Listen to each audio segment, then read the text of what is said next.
Cade against Hackett. Over it.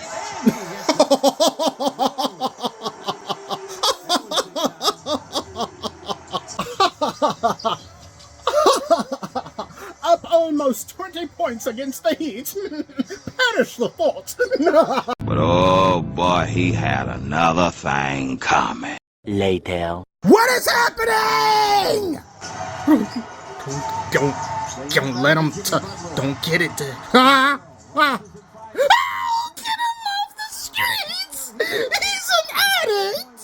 Why are they letting addicts play in the NBA? 13 for Duncan Robinson. Ooh, yes. Thank you, Tim. Oh. He swiped some of Tyler Herro's crack. I love addicts playing in the league. We need more of them. Oh, no. Oh.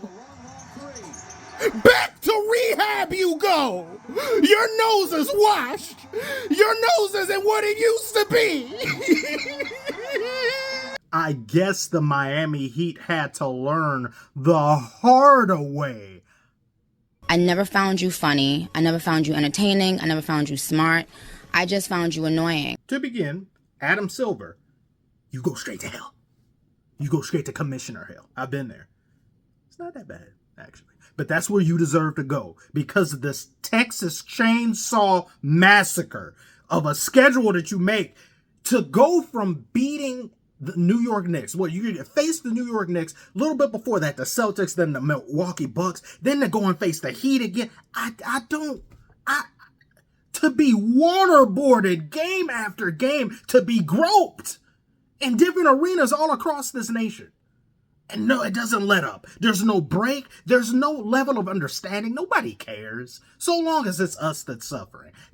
Garbage. And when we get into this game, these Miami Heat, this was the greatest measure of how we fare under pressure and how we are now collectively as a team because Commander Sweat and Jimmy Butler was there. The last time we faced the Heat, he wasn't there. He had to restock on Sweat, just like Tyler Herro had to restock on cocaine, except the stores were a little bit low. Shipment was running a little late for this game. Whoever his seller is, Frosty the Snowman is their name. I've seen it myself.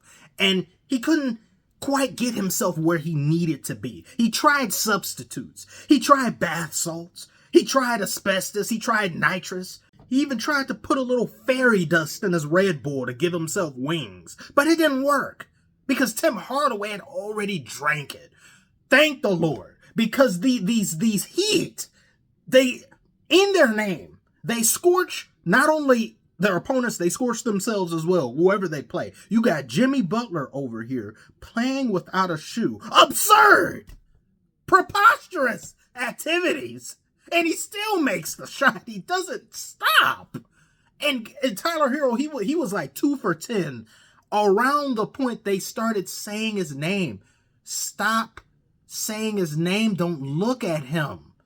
And as close as the game got, I said, like Jimmy Butler alone, he's a dark angel. I don't play with people like that. I know as the game gets closer like this, we've seen what this man Butler can do. I don't want those problems. Don't give him an excuse to shit on us. And they kept playing with fire. Cade had a horrible turnover. I can't remember when it was. It was a really bad turnover. A whole 20-point lead melted, gone, vanished before my very eyes. Melted quicker than ice cream on a summer evening. That quick.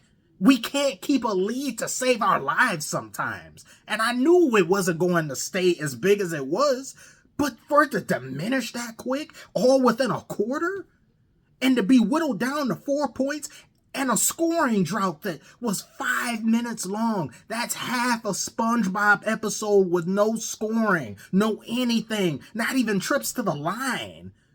Let's just give the ball back to the Heat. You guys play. We'll just stand here and pretend we're doing something. I don't like that. I do not like that. And it turns into a Cade-centric affair where it seems like only he can facilitate points and only he can get something done. And he had a triple-double again.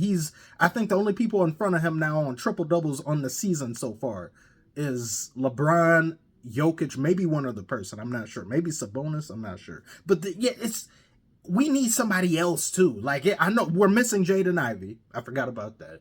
Isaiah Stewart got injured this game, hyperextended.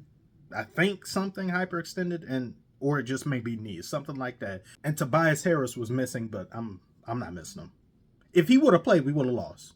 I don't trust that man.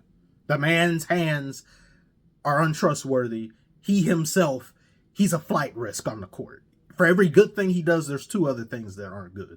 Tim Hardaway himself, even though he saved the day, there was this turnover that he did, he was inbounding the ball and he miscalculated, and then it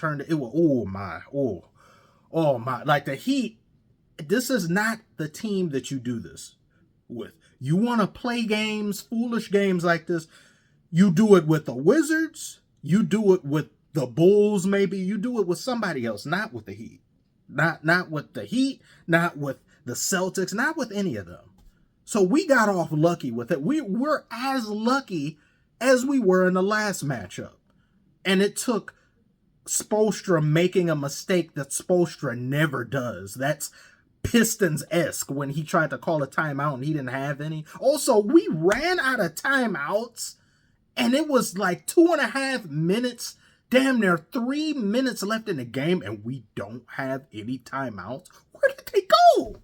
I mean, like, I know it's getting ready to be Christmas. It's the spirit of giving, but are we just handing timeouts out to less fortunate refs or something? Well, to not have any timeouts left with 2.5 minutes left in the game is insane to me. It has been a long, I can't even remember last time that's happened. Somebody tell me below if you can remember off the top of your head when something like that occurred. Because anytime something happens, we had nothing to counter it with.